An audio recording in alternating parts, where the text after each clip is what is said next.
guidance and U.S. operators to attack deep inside Russia.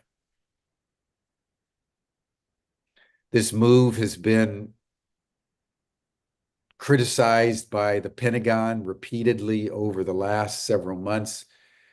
As you will recall, I mentioned that when Keir Starmer came into power in the UK, one of the first things he did was fly to Washington, and in the company of Anthony Blinken and Jake Sullivan, Biden's Secretary of State and National Security Advisor, urged the president to allow Ukraine to begin to use not only U.S., but British Storm Shadow missiles, the Taurus from Germany, and others from France to attack deep inside Russia.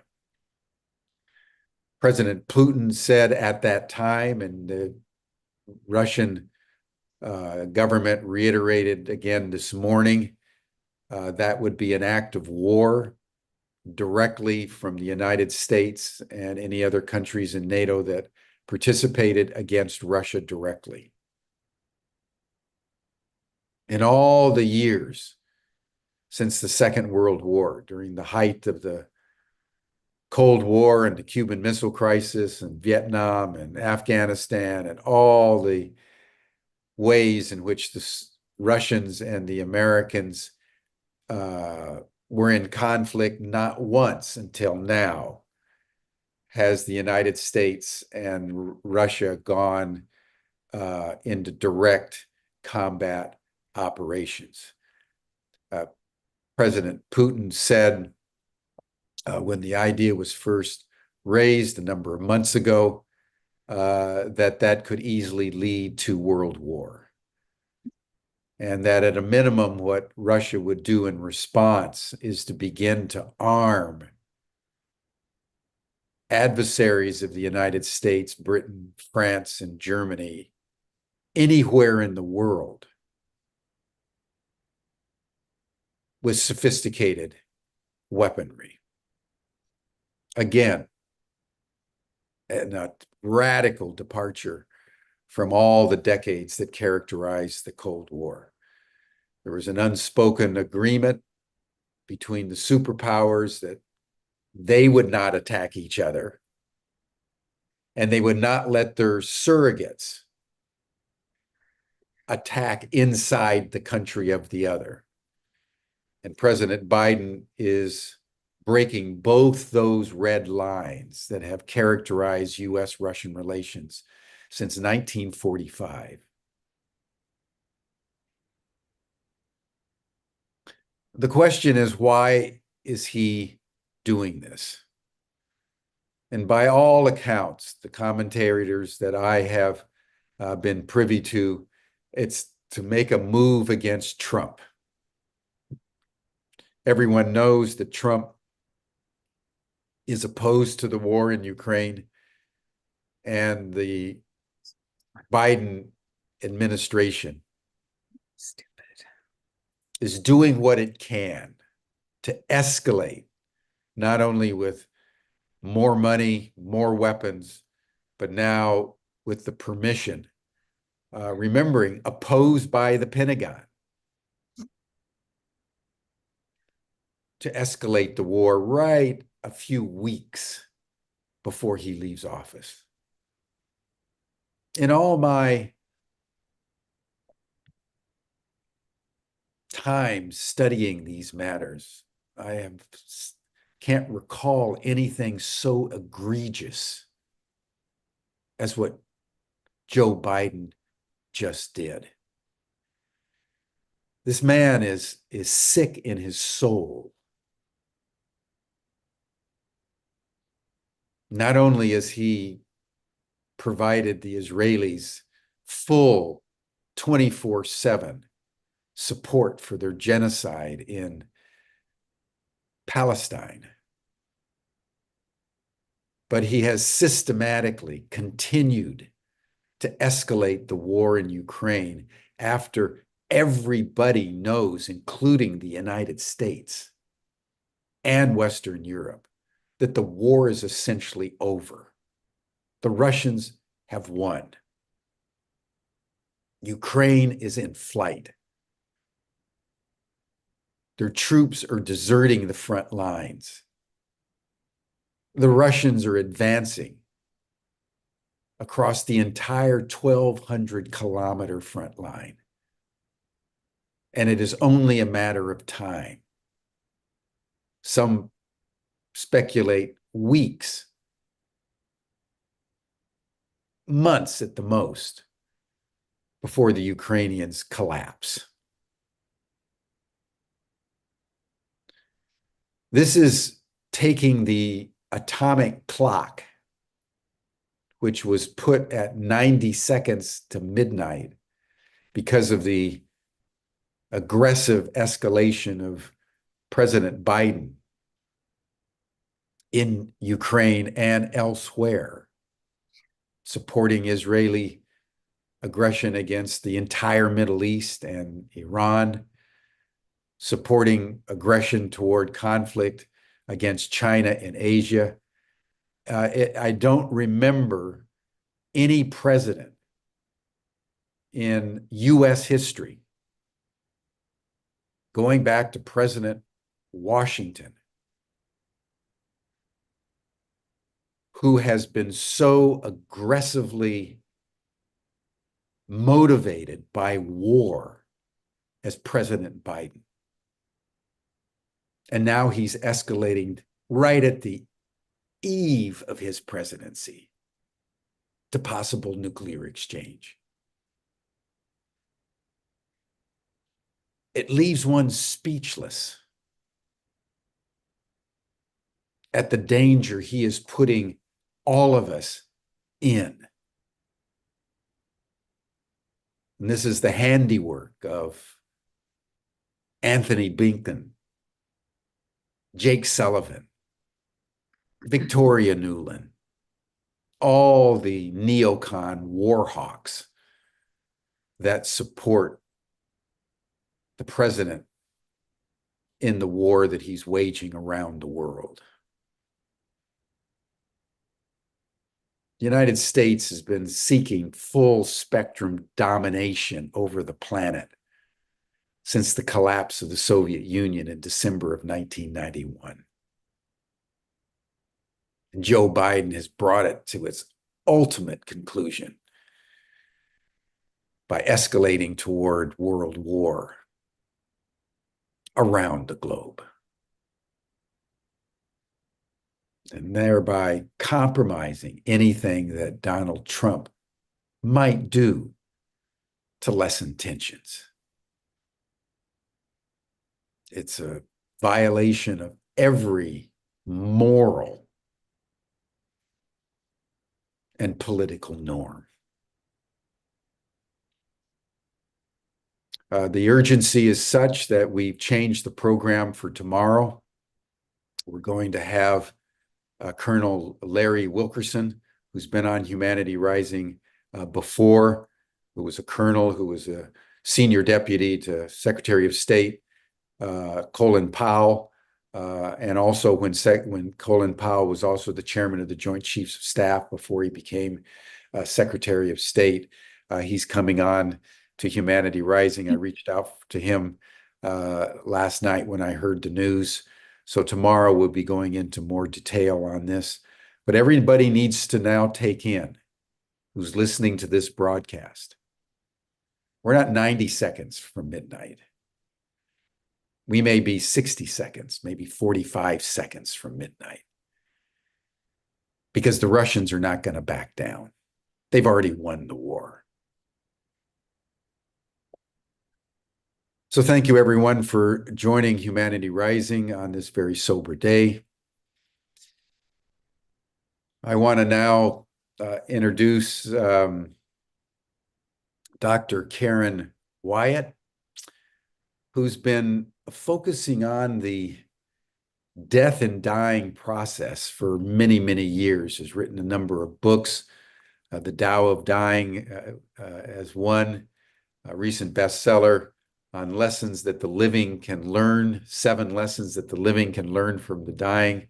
She has a podcast on this death and dying process and the wisdom that can be gleaned thereby. We all die.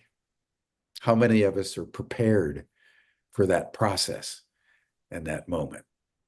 So I'm going to turn it now over to Dr. Wyatt. Karen, why don't you start by telling us a little bit more about your background and your pathway to being interested in this particular milestone in human existence. Karen's going to give a presentation with a slide, a PowerPoint, and then I'll circle back after she's done for a dialogue on these matters. And then Karen will be joining the after chat. Thank you, Karen. Thank you so much. I feel like maybe we all need to take a deep breath after that introduction to kind of, hopefully we can change our focus, although in a way it's not really changing the focus, because whenever we talk about matters of crisis and concern anywhere in the world, we're always underneath it all talking about death and dying and our fears of mortality. That's always what it's about. Yeah. And for me, I started my career as a family practice doctor, and shortly into my career, my own father died by suicide, which was my initiation into the whole world of grief and death and dying. None of my medical training had prepared me for the intensity of the grief that I would feel.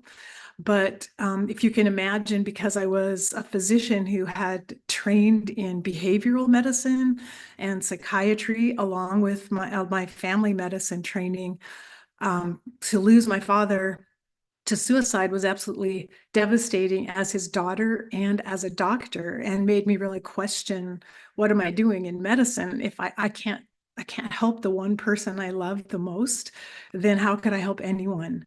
And so I fell into a deep place of depression and grief for a few years, and then got the inspiration that maybe I should try volunteering for hospice, because I thought, if I'm not finding my way through all of this grief and pain, but maybe if I just dive into it and I go to the place where everyone is dealing with death and dying and grief, maybe I'll find my way out. And indeed, is what happened for me, and I'll share a little bit more about that. I might as well start the slides, because I have a slide that deals with that. So I'll start the slides, start sharing them, and there, change my view. So we're talking about the wisdom of the dying, which is what I learned in my work. And, I ask this question all the time: how do we navigate the suffering of our current world? And that's a very relevant question to ask today in light of the news that Jim was just sharing. And how do we find inspiration for our spiritual growth when we see the world in crisis and suffering and pain, and we feel so helpless? How do we stay on our path, continuing to grow spiritually while we're witnessing what's happening in the world around us?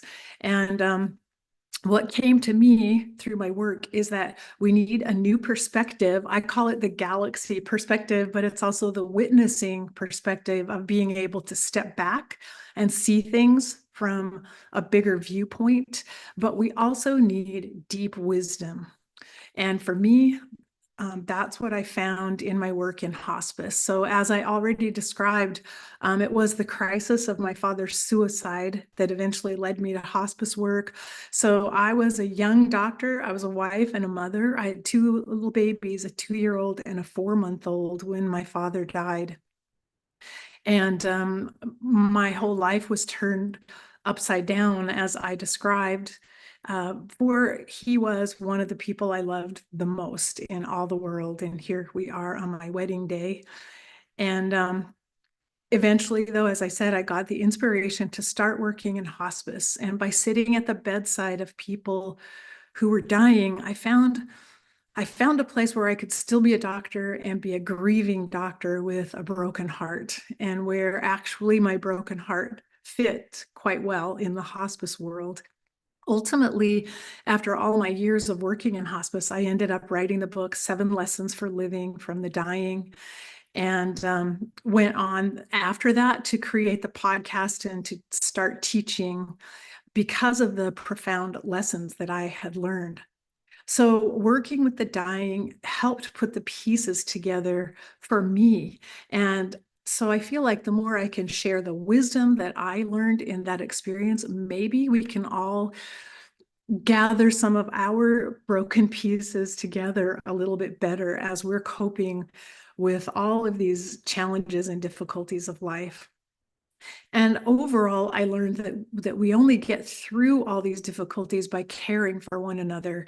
And so, in a moment when we're afraid, when we feel helpless and under threat, sometimes our instinct is to pull away and withdraw into ourselves and become isolated. But this is actually the time when we need to care for one another even more than we ever have before. So I'll talk a little bit about why I think the dying are good teachers for this moment right now, but for all of us on our spiritual path and our journey. Because the dying have had their eyes opened to the fact that they're mortal. And for so many of us, we live from day to day and never think about the fact that life is fleeting and short, and we won't be here that long. So we have to make the most of it. But the dying have been forced to accept that reality. They have a different perspective on life because they're actually in that witness state that I talked about. Much of the time, they can take a step back and they can see their life as a whole. And now that they're drawing close to the end of it, they really have a full picture of, oh, wow, look at these events of my life. Look at these things that happened that shaped me, that helped me be the person I am. That perspective was very helpful to me as I looked at my father's death and how devastating it was. And now, so many years later, to look back and see, I wouldn't be doing what I'm doing without my father's death. Like, that event was pivotal and transformative in my life, even though it was the most devastating thing to that point that had ever happened to me. And yet, it allowed change to happen. It allowed me to grow in an entirely new way. And I think that perspective is so important for us as we are going through difficult times, to remember that, and I'll talk more about this, but that sometimes the devastating events of life are actually opportunities for us. The dying have also faced crisis in their lives. We can witness their experience going through the crisis of a terminal illness and coping with that, and coping with saying goodbye to their loved ones. And what I realized is that many of them found new growth in these unexpected circumstances when you would think that they would be giving up and falling apart and become bitter and angry. So many of the dying patients I worked with actually found their way to love and forgiveness and this new higher perspective on life and even deeper spirituality. So growth is possible in any situation, no matter how dire it appears. And I understood that transformation begins with things falling apart. And when we're in the place of falling apart, it's pretty scary because we can't see what the transformation is that could come from the falling apart. But I loved this quote: "What the caterpillar calls the end of the world, the master calls the butterfly," since by Richard Bach, as we know, the caterpillar has to dissolve inside the chrysalis for the butterfly to form. And so indeed, it's a complete catastrophe for the caterpillar to go into the chrysalis, and the caterpillar has no idea that a butterfly will emerge eventually from this entire experience. And one of my favorite quotes from Lao Tzu is, "To attain knowledge, add things every day. To attain wisdom, remove things every day. So think about that when we're learning and growing in knowledge. We're studying, we're taking in new things, we're learning things, but it's actually wisdom that we gain when we begin to lose things. And that's why experiences like illness, grief, even the dying process for ourselves have the potential of helping us grow in wisdom, because we're removing things, we're losing things every day and having to cope with that. So in my experience, the dying discover what really matters in life. And that was the original title of my book, What Really Matters. Because they lose everything else in the dying process day after day. There's one loss after another, but they discover what really matters, the most important things in life. And so these are the 7 lessons I learned that I consider the wisdom of the dying for you to consider if this resonates with you at all, if any of this does.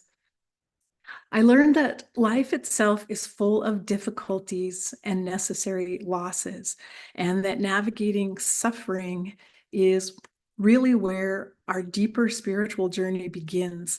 And it's how we navigate that journey through crisis and through difficulties that is actually the key to transformation during this experience, how we embrace it, how we navigate it. Do we withdraw and pull away? Do we refuse to look at it? Do we try not to engage with what's happening? Or do we dive in headfirst and take on the whole experience? Can we embrace the dark times of life with curiosity, really wondering, wow, what is this about? What is going to happen next? And what can I learn from this experience?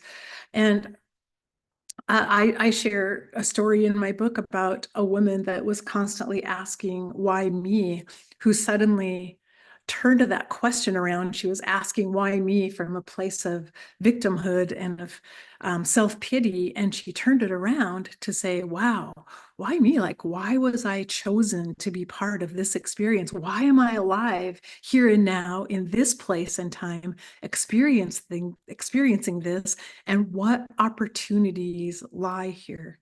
So I love this idea of turning our questions around whenever we have a question that comes from fear, turning it around into a more empowered question like, wow, why was I born when I was so that I'm alive today in this moment, experiencing this very situation? The second, and it's actually, I think, the most important lesson that I learned from my patients is about love. That love is honestly, when you come down to it, the only thing that really matters. It's kind of the last thing that we can cling to, that we have a capacity for as we're dying. And so I remind myself every day to choose love over fear, because wherever I'm fearful, I recognize I am not able to be loving and experience love in the places where I'm holding on to fear. So every day I have exercises of trying to wait, am I acting out of fear? Is there a way that I could act out of love instead? And one aspect of this love is to focus on relationships. And I learned this well from my patients, many of whom wanted to make amends with people in their lives they hadn't spoken to for years, to heal their disrupted relationships from the past. And so I'm trying to focus on those relationships now so that I'm not waiting till I'm on my deathbed to figure out how to heal them, but also to love yourself and love your life. Because sometimes in our society, we forget about that fact that it's really being able to say, I love that I'm here. I love that I am who I am. I love that I have this life. And I love my body for all of its weaknesses and frailties and illnesses. I love that this is the vehicle I came here in to explore this life. And I love this broken world I get to live in. I love I love that I get to be alive and then I get to wake up every day and take a breath and see the sun and be here every day. And when we can live in that place, we experience so much less fear about life, because no matter where we are, no matter our circumstances, we can always find love. And so a question to ask is, how can I bring more love to the world? I think instead of asking, how do I get more love? How can I bring more love to the world? Because each of us is the vehicle for love in the world. And when we focus on what we're bringing, what we show up with every day, then we find the love that we hope will come to us. And again, when we talk about love, we're always talking about grief as well, because everyone and everything that we love will be lost one day, will die one day. And Valerie Kaur writes, joy is the gift of love, grief is the price of love. So part of this journey is we learn to carry grief with grace. We learn to hold both joy and grief in our hands, in each hand, and carry them together throughout life. That's something I had to learn the hard way through my father's death, that you can't throw grief away or shove it in a closet or try to ignore it. It has to be carried. And when you can carry it side by side with your joy, that's actually where you find the deepest way to live. Oops, let's see. Sorry. Finger got ahead of me. The next lesson that also is a corollary to love is the lesson of forgiveness, because whenever we love, we will need to forgive in order to deepen our love, because everyone we love is just human and not perfect. And there will always be pain and betrayals and disappointments in our relationship, and even our disappointment in life itself and the way things turn out and the things we hoped for that didn't happen. We have to learn how to let go of bitterness and anger over life, over our relationships, over the way things have unfolded for us.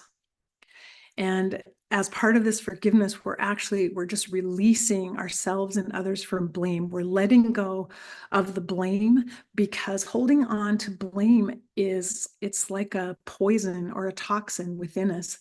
And I understand that's really challenging to do. And it's challenging to do on a big scale when we see people we don't agree with, doing things that we don't like. And yet we also have to decide, I'm not going to carry within me anger or hatred or negativity, because that hurts my health. I'm not saying I'm going to condone things. I'm not saying I'm going to agree with things, and I will speak up and say what I feel and how I feel, but I won't live my life with bitterness and anger, because that will destroy my own health. And this question, what if it's all perfect, comes from a dream I had one time when I was shown this mural of my life that was composed of little videos. It was really a life review dream, little videos of essentially every event of my life, the tiniest moments, the most significant moments, everything. And they were all joined together as if they were part of a jigsaw puzzle in this mural that filled the walls of a circular room. And as I walked around and looked at the mural, I saw how all of the pictures, all the little videos fit together perfectly. And I turned to the guide who was showing it to me and I said, oh, if only I had seen how perfect everything has been. Like, look, everything has a place. It all fits together so well. And if only I had realized that, I wouldn't have worried as much. And the guide said to me, no, even the worry was perfect. And so from that dream came this question, what if it's all perfect? And in a moment For me, when I'm starting to feel anxiety, I find myself spiraling downward into fear. I stop and say, but wait, what if all this is perfect, but I just can't see it? What if everything that's here is somehow going to be okay, and I cannot see far enough into the future to know that?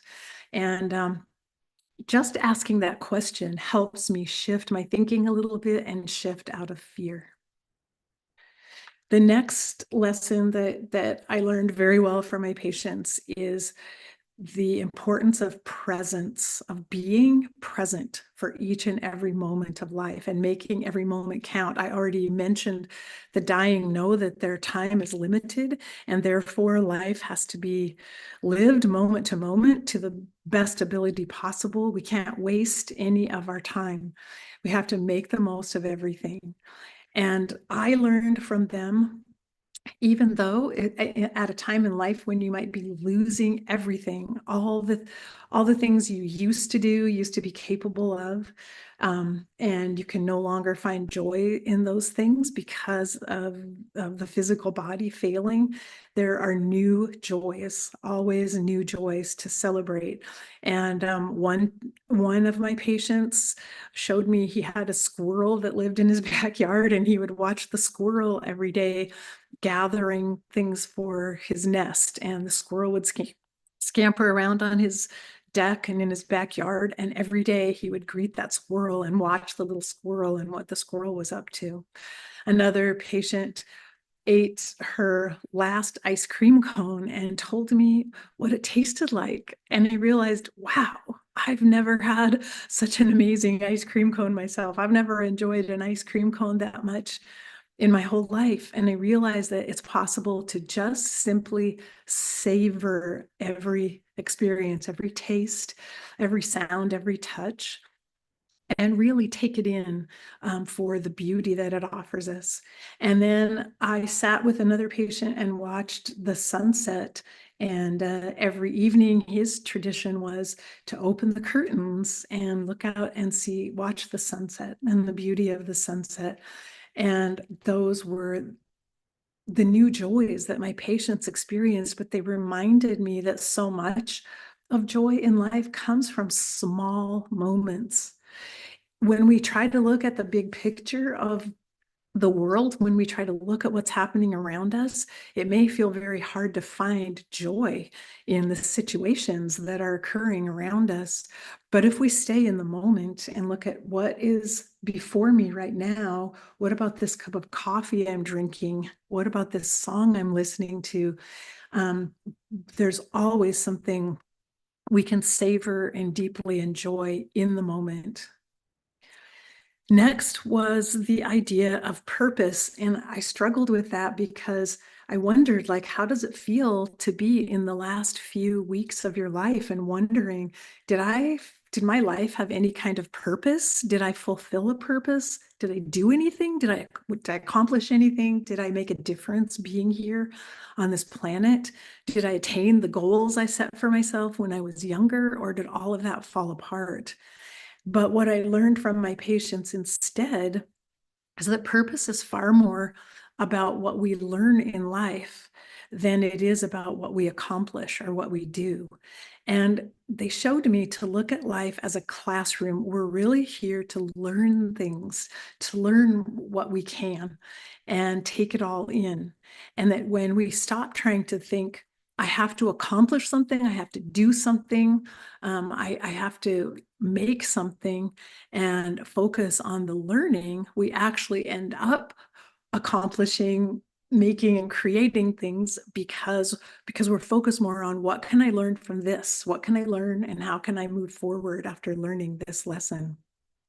So they showed me again, it's not what you have or what you do as much as it is who you are in life, who you become. Do you become your best possible self? Do you make the most of who you are, your gifts and talents? Do you love being who you are? And in your situation, whatever the difficulties are, whatever the drawbacks you're dealing with, uh, do you simply live the best life you can and enjoy it moment from moment? then you have fulfilled your purpose, regardless of what your job is, what your resume says, how much money is in your bank, or what kind of status you've achieved. And so the question here is, how can I be my best self? And the next lesson is surrender. And I love this quote from John Kabat-Zinn: "You cannot stop the waves, but you can learn to surf." And simply, there are just times in life when things are happening that we don't like, that we don't want, that we wish we could eliminate from our lives. But here we are. We're on a surfboard in the middle of the ocean, and we got to figure out how to go with it, go with the flow of it, or we're gonna be dashed into the sand. We've got to learn how to go with the flow of what's happening around us. And that doesn't mean, again, that we give up our values or that we don't speak up when there's something that we care about, but we understand the difference between what can I change, what difference can I make, versus how do I need to work on myself in the situation in order to survive what's happening around me. If I can't change it, if I can't make it different than it is, how do I embrace it and go with it? So again, learn to ride the waves and focus on what you can control instead of expending energy and emotion on things that are out of our control, that we can't fix, we can't do anything about. So one idea here too is to release attachments to how things were, to make space for something new. And even in the dying process, my patients showed me there's always something new and different to experience. Even as, again, as I said before, things are being lost, they're losing things from the past, but there's always something different and new. And some of my patients faced their own death with such beautiful curiosity and interest to see, what is this like? What does it feel like? And what will happen next? And that really inspired me to go through life in that state of saying, I liked the way it was. I wish it could stay that way, but I have to let that go now because I'm moving into something new, and be prepared for what's new.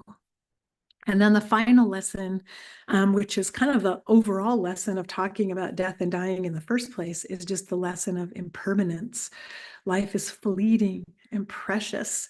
And honestly, we're only here for a moment. We're a blip in time, our one lifetime here. Maybe we have more than one lifetime, but this particular lifetime right now that we're experiencing, it's a blink of an eye in terms of the life of the whole universe. So we don't want to waste any of it. And that's where I think we focus on the present moment. So we're fulfilling each day with as many little moments, little tiny moments of new joys and love and connection with other people, and also experiencing the pain and the grief, carrying that as well, but not wasting the moments, the time, and the life that we have.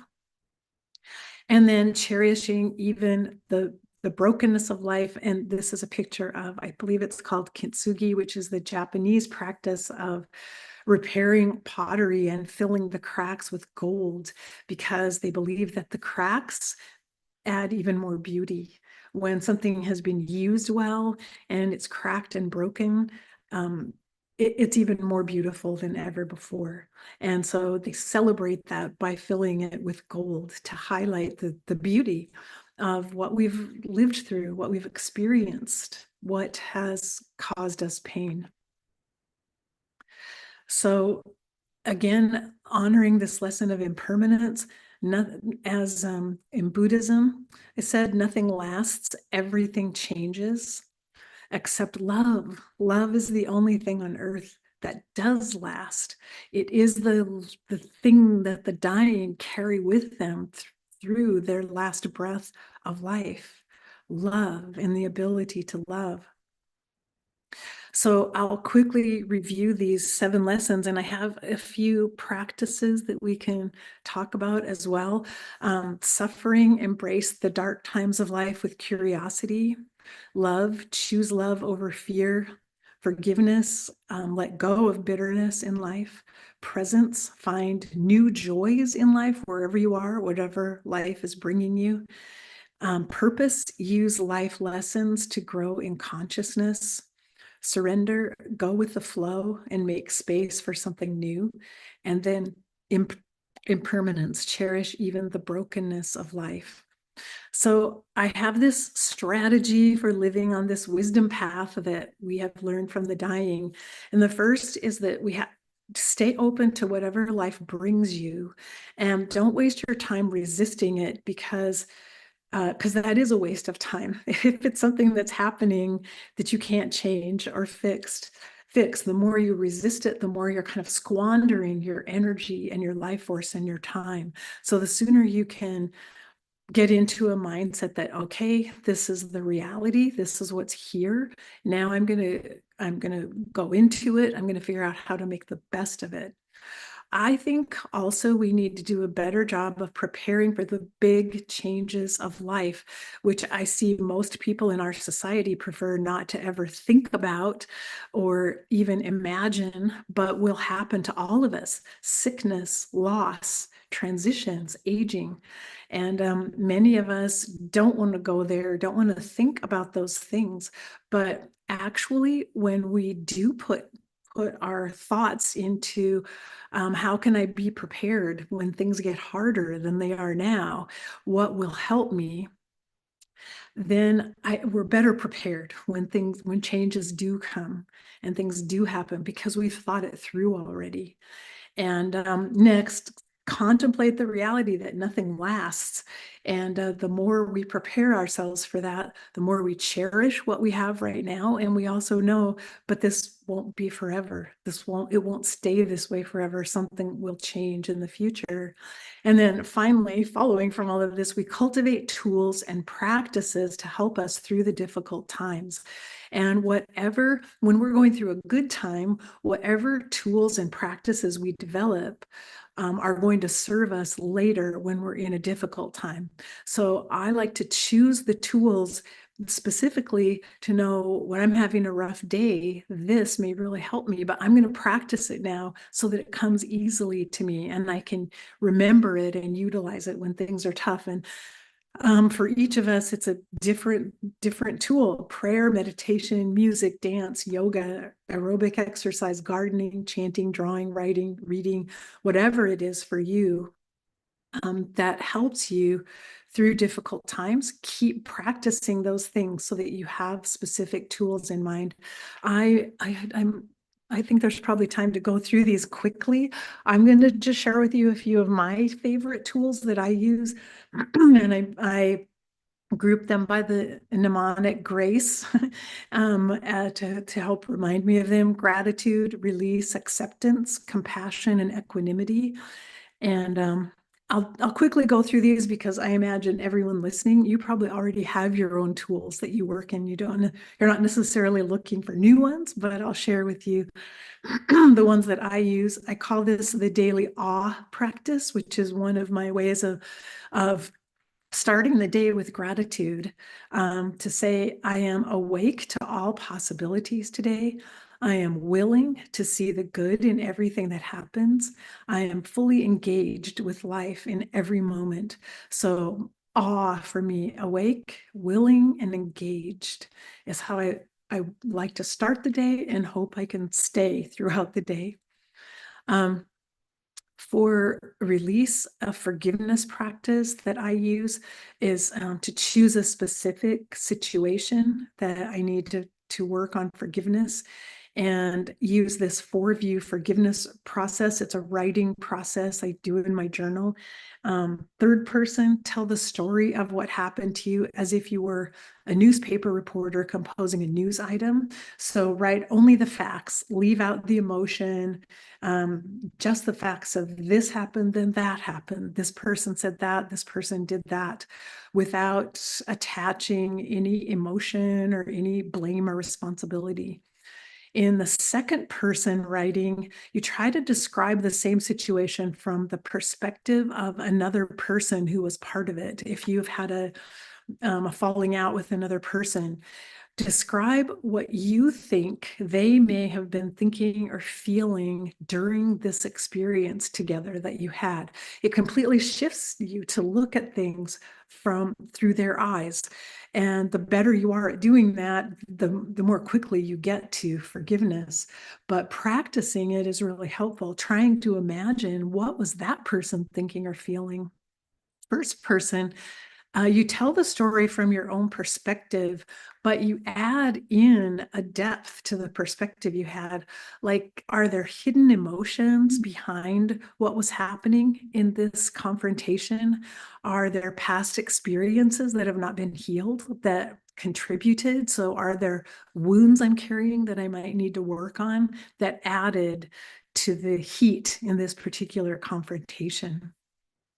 And then the fourth view is this galaxy view, the witnessing perspective, where you tell the story from the perspective of, say, your spiritual teacher or guide. And that person would point you to ask, are there lessons you can learn from this experience?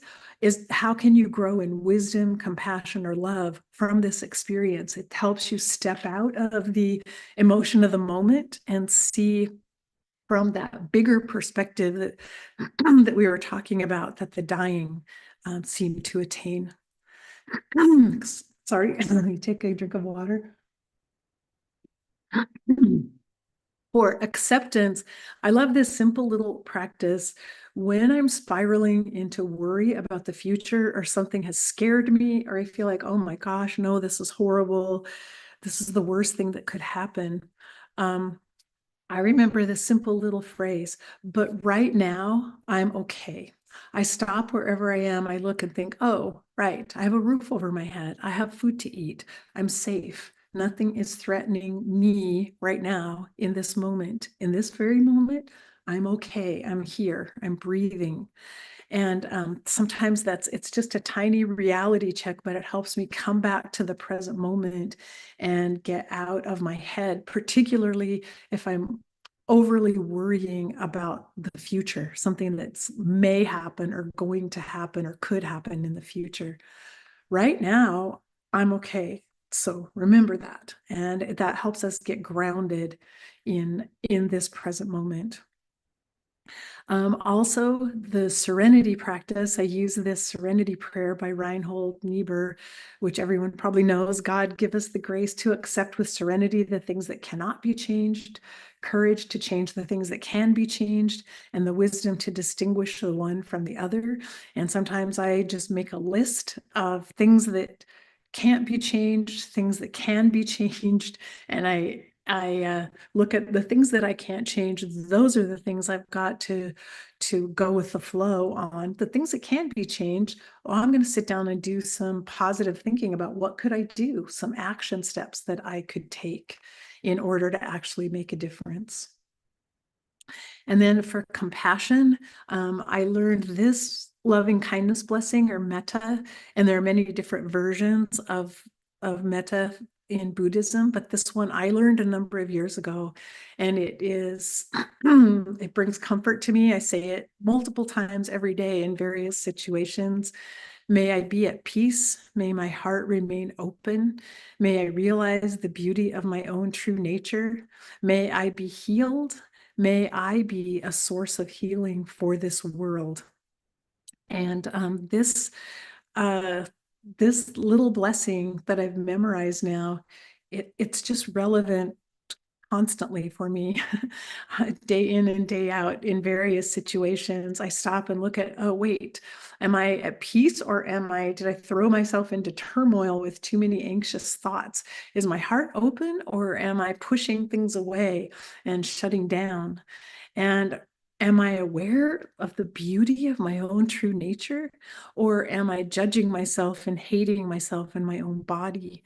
And may I be healed. Am I opening myself up to be healed in ways I need to be healed? And because that's the only way I will actually be a source of healing for the world, is if I start by healing myself. Lastly, equanimity, just this lake and sky meditation, which I really love. Imagine floating on a very still lake or body of water with a cloudy sky above. Breathing in and see any rippling waves of the lake growing still, breathing out and see the clouds gradually dissolving away. And ultimately in that state, the sky is blue, the water is blue, and they seem to merge all around you. And you find this place of stillness within. So again, I sum this up by saying what I believe really matters. The most important thing we can focus on is love. Love for those in our lives, love for strangers, people we don't know, love for our planet, love for our own life and how it's unfolding for us. And again, the reminder to choose love over fear, even when there's every temptation to fall into fear and live in fear. And I'll mention again, my book's 7 Lessons for Living from the Dying, and the sequel is The Journey from Ego to Soul, which talks again about these same 7 lessons, but how I learned to put them into action in my own life. So I want to thank you for listening. And my podcast, you can find out about it, eolupodcast.com. And I have another website, eoluniversity.com. And EOL stands for End of Life. End of Life University is the name of the podcast. You can find it on all podcast platforms. If you're interested in that, I talked to lots of experts in the end of life field and lots of lay people and everyone who's interested in death, dying, grief, or the afterlife. So thank you so much for your attention. And I tried to end on time so that we could have time for discussion.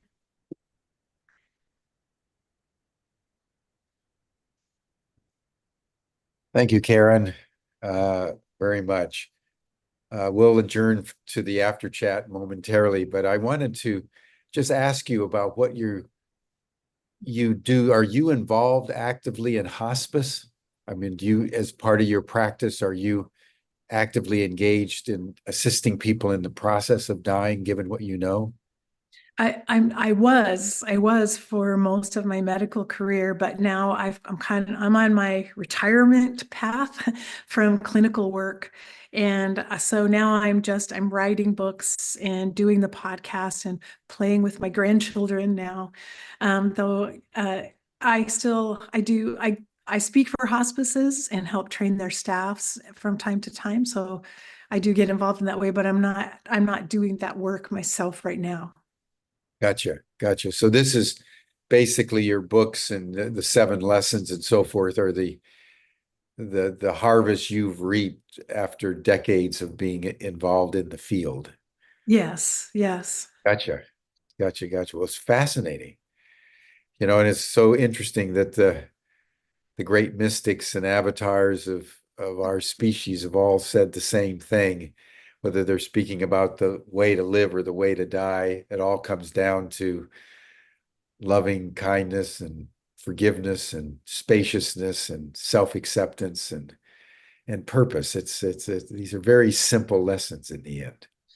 They're universal. They're everywhere, but it's funny how we forget them all the time and we forget to live our lives that way. But for me, looking at life through the lens of death reminds me, oh, I need to be in that place where I'm remembering these lessons. Yeah, good. Well, thank you. We'll adjourn to the after chat. Everyone, you'll see the link in the chat box that Stan is going to put up. You received the link in your Zoom reminder.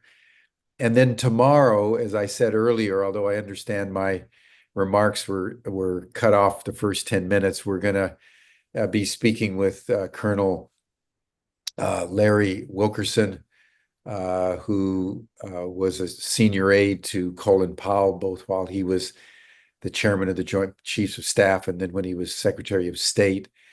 He will be commenting on the recent development over the weekend of Joe Biden announcing approval that the Ukrainians can use US, British, French long-range missiles, guidance system, and personnel to strike deep in the heart of Russia, which the Russians have said from the very beginning when this was proposed, and most recently this morning from Moscow, will take the world to the brink of war, world war.